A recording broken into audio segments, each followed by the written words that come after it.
Very good afternoon students. कैसे आप लोग? तो कस्टम में हम लोग आगे बढ़ते हैं। कस्टम में हम लोगों ने देखा था बेटा इंट्रोडक्शन क्या क्या होता है, फीचर्स, उसके मेरिट्स डेमेरिट्स हो चुके थे पिछली क्लासेस में। उसके अलावा हम लोगों ने टाइप्स ऑफ ड्यूटीज़ देख ली थी, basic custom duties, integrated tax, compensation cess, safeguard duty, countervailing duties on subsidised articles, anti dumping duties. ये सारी ड्यूटीज़ हम लोगों ने देख ली थी।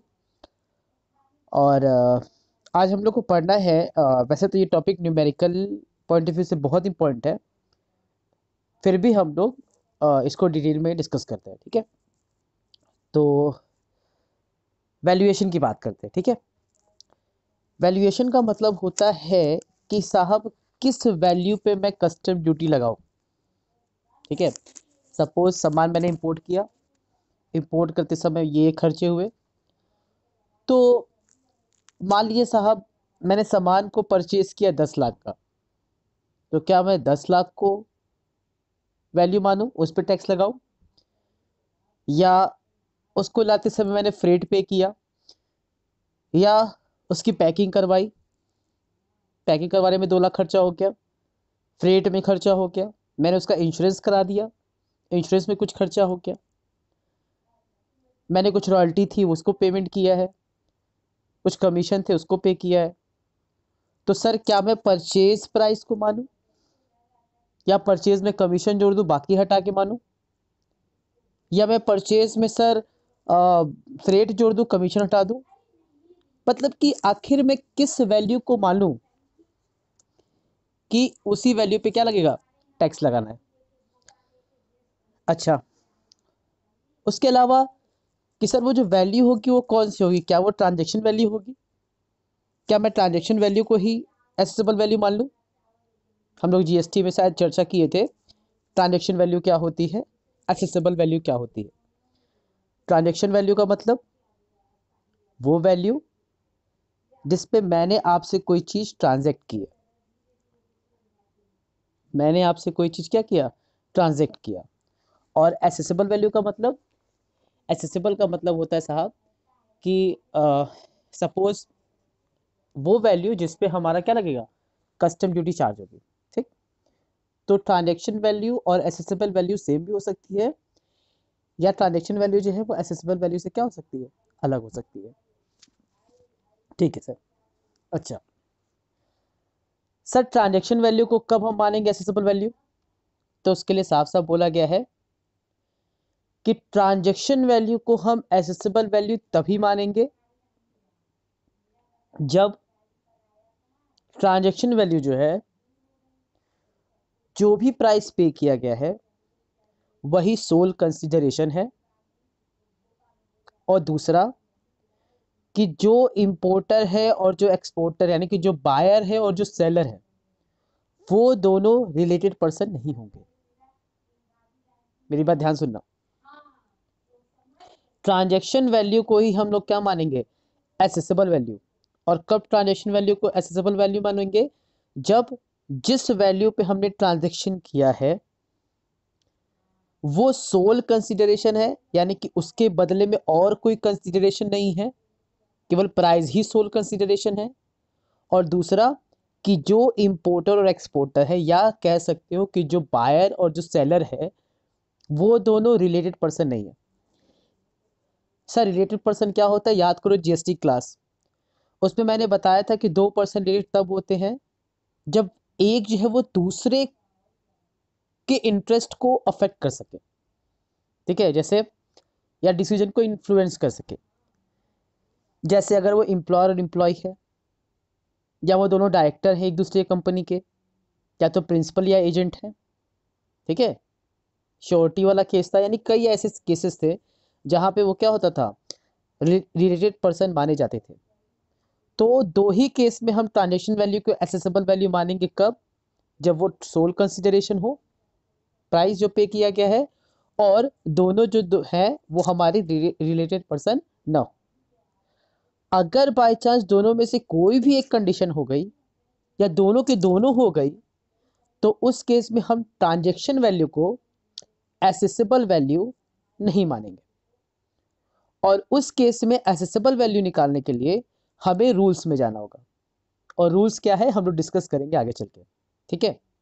लेकिन बेसिकली अभी हम ये समझेंगे कि हमारे दोनों कंडीशन क्या हो रहा है, सेटिस्फाई हो रहे हैं, मतलब कि प्राइस जो है वो सोल कंसिडरेशन है और दोनों व्यक्ति जो है वो अनरिलेटेड हैं।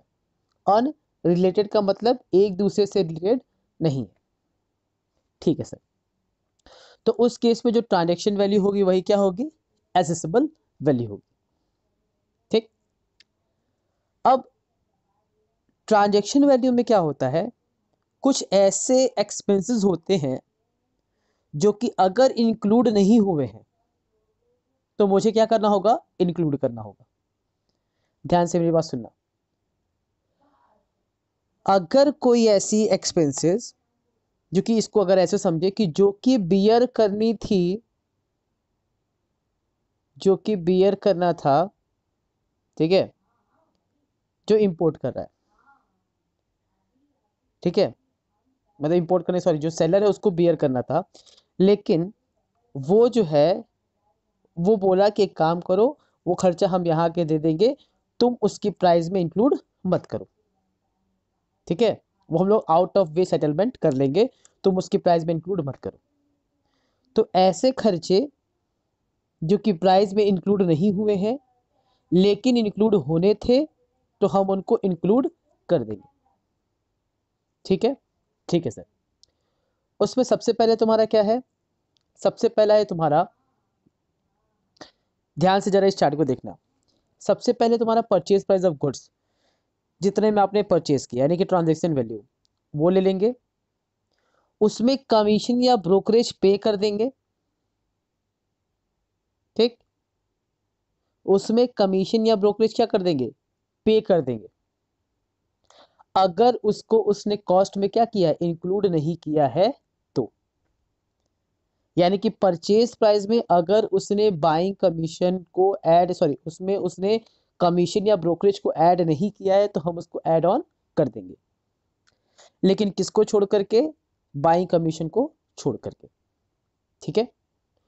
दूसरा, कॉस्ट ऑफ पैकेजिंग, मैंने बोला यार सामान लाते समय टूट फूट जाएगा, एक काम करो उसको पैकेजिंग करके भेजना, ठीक, पैकेजिंग उस बंदे ने कर दिया, लेकिन उस बंदे ने वो जो पैकेजिंग किया है उसकी कॉस्ट उसमें इंक्लूड नहीं की, तो हम उसको इंक्लूड कर देंगे। 10 लाख का मैंने सामान मंगवाया, मैंने बोला एक काम करना साहब, इसको पैकेजिंग अच्छे से करना ताकि टूटे फूटे ना, उसको अच्छे से पैकेजिंग करने में 2 लाख रुपया और लग गया, तो परचेज प्राइस है 10 ही लाख, लेकिन चूंकि उसने पैकेजिंग करवाई मेरे कहने से, तो उस पैकेजिंग की कॉस्ट को भी इंक्लूड कर देंगे। अगर उस बंदे ने पहले से इंक्लूड करके रखा है तो कुछ नहीं करेंगे, लेकिन अगर उस बंदे ने पहले से इंक्लूड नहीं किया है तो हम उसको उसकी प्राइस में क्या कर देंगे, ऐड ऑन कर देंगे, ठीक है sir. Material and services provided by the importer, importer का मतलब जो सामान क्या कर रहा है, जो आदमी इंपोर्ट कर रहा है, ठीक है। अब देखो क्या हुआ,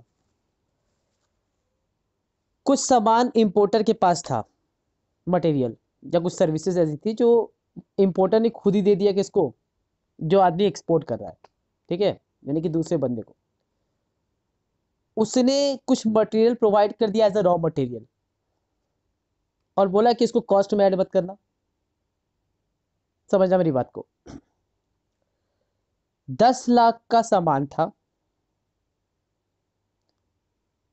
उसमें एक 3 लाख का ऐसा रॉ मटेरियल था जो कि लगना था, और वो 3 लाख का जो रॉ मटेरियल था वो मैंने दिया, यानी कि मैं एज एन इम्पोर्टर, मैं इम्पोर्टर था ना, मैंने वो सामान रॉ मटेरियल के तौर पे एक्सपोर्टर को दिया, जो एक्सपोर्ट, जो वो दूसरी दुनिया से क्या कर रहा है, दूसरे देश से एक्सपोर्ट कर रहा है, मैंने उसको 3 लाख का सामान दे दिया।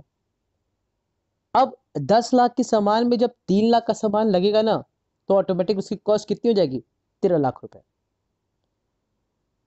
अब उसने बोला कि साहब सामान की कीमत तो 13 लाख है, लेकिन चूंकि 3 लाख रुपया आपने दिया है तो हम इसकी परचेज प्राइस से 10 लाख रुपया कर दे रहे हैं।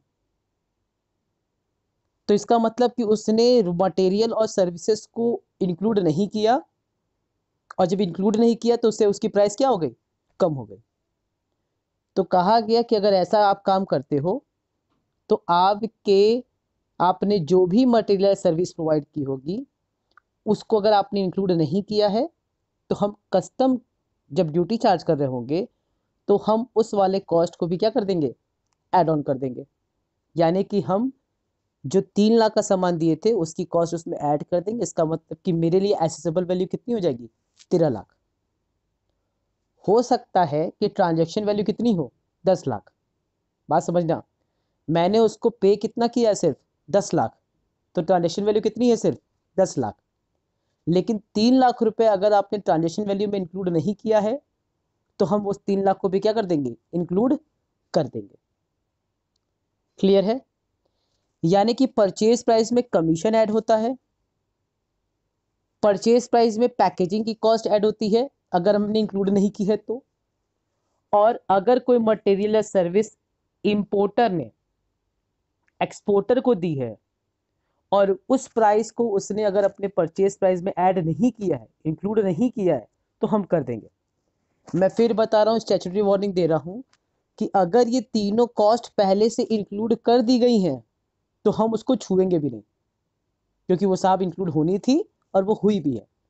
लेकिन हम तभी ऐड ऑन करेंगे जब वो एक्सक्लूड हुई होगी, मतलब कि उसको वो ऐड उसमें नहीं किया होगा तो। ठीक है सर। नेक्स्ट है रॉयल्टी एंड लाइसेंस फीस। अगर मैंने रॉयल्टी का पेमेंट कर दिया उसको, ठीक है, या लाइसेंस फीस का था, भाई मैंने उसको सर्विस दिया, मैंने बोला एक बार साहब हमको रॉयल्टी पे करो, मेरी बात समझना, मैं उससे कोई सामान मंगवा रहा हूं, मैंने उसको कोई सर्विस दी और वो मुझे रॉयल्टी पे करने को बोला कि लो साहब ये रॉयल्टी आप पकड़ो। मैंने बोला एक काम करो ना, रॉयल्टी जो हमको दे रहे हो ना उसको कॉस्ट में इंक्लूड मत करो। समझ में आ रहा है? मैं उसने अब इसके जैसे पहले हम लोग पढ़े थे ना मटेरियल और सर्विसेज, एकदम वही है। मैंने उसको कोई गुड्स दिया था, ठीक है, उसको इंक्लूड नहीं करना था, उसी तरीके से मैंने उसको कोई सर्विस दी थी जिसपे उसको रॉयल्टी पे करना था, तो हमने बोला कि काम करो रॉयल्टी का अमाउंट उसमें ऐड मत करना कॉस्ट में। यानी कि 13 लाख का जो सामान हो रहा था, सपोज अगर 10 लाख का सामान है और 3 लाख की रॉयल्टी थी, तो 13 लाख उसकी कॉस्ट हो गई। लेकिन मैंने बोला कि एक काम करो 3 लाख रुपए तुम हमको ऐसे दे दो और कॉस्ट उसको अभी भी कितना रखो, 10 ही लाख। तो उस केस में अगर आपने रॉयल्टी का पैसा, आपने डिजाइनिंग का पैसा, आपने लाइसेंस फीस का पैसा ऐड नहीं किया तो हम उसको क्या कर देंगे, ऐड ऑन कर देंगे। यानी कि ये पांचों के पांचों कॉस्ट आपकी क्या हो जाएगी, ऐड हो जाएंगी। क्लियर है? कौन कौन से होंगे? परचेज प्राइस जो कि ट्रांजैक्शन वैल्यू है, अगर उसमें कमीशन का पैसा ऐड नहीं है ऐड कर देंगे, किसको छोड़ करके, buying commission. Cost of packaging add कर देंगे अगर इंक्लूड नहीं हुआ है तो। लेकिन इसमें अगर रिटर्नेबल बेसिस, अच्छा सुनो एक और इंपॉर्टेंट चीज देखो छूट गया, कभी कभी क्या होता है ना, पैकेजिंग जो होती है ना उसमें डिब्बा होता है, और डिब्बा जो होता है ना हम वापस उसको रिटर्न कर देते हैं। ध्यान से मेरी बात सुनना, बचपन में पता नहीं तुम लोग को याद है कि नहीं, शीशे में थम्स अप मिलता था, कोल्ड ड्रिंक मिलता था, स्प्राइट या जो भी, तो दुकानदार आपको 10 रुपए वाला कोल्ड ड्रिंक 12 में देता था। कितने का, 12 का। कहता था कि 2 रुपये जमा है। कहाँ है 2 रुपया, जमा है। जब तुम वापस करने आओगे ना ये शीशे की गिलास या शीशे की बोतल, तो 2 रुपये क्या कर लेना, वापस ले लेना। सेम उसी तरीके से अगर वो मुझे पैकेजिंग करके दे रहा है कोई सामान की, कोई चीज को वो पैकेट में करके दे रहा है, लेकिन हमसे कहता है कि ये पैकेजिंग जो है ना हमको वापस कर देना, यानी कि बड़े बड़े ड्रम, बड़े बड़े वेसल्स, मुझे कह रहा है कि ये हमको वापस कर देना। अगर वापस करोगे तो हम तुम्हारा पैसा क्या कर देंगे, रिटर्न कर देंगे। तो अगर ऐसा कुछ पैकेजिंग में होगा तो हम इसको इंक्लूड नहीं करेंगे।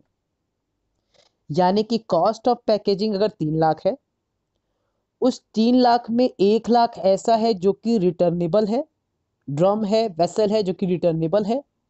तो उस 3 लाख में से हम 1 लाख रुपया हटा देंगे, बाकी 2 लाख क्या कर देंगे, ऐड ऑन कर देंगे। क्लियर है? गुड।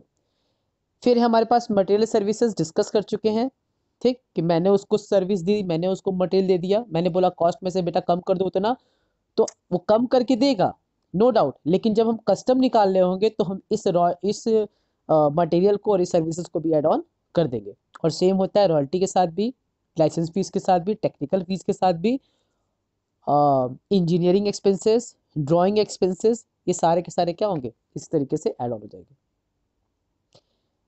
ये पांचों ऐड करने पे आता है आपका FOB। कौन सी वैल्यू आती है, FOB। सर ये FOB क्या है?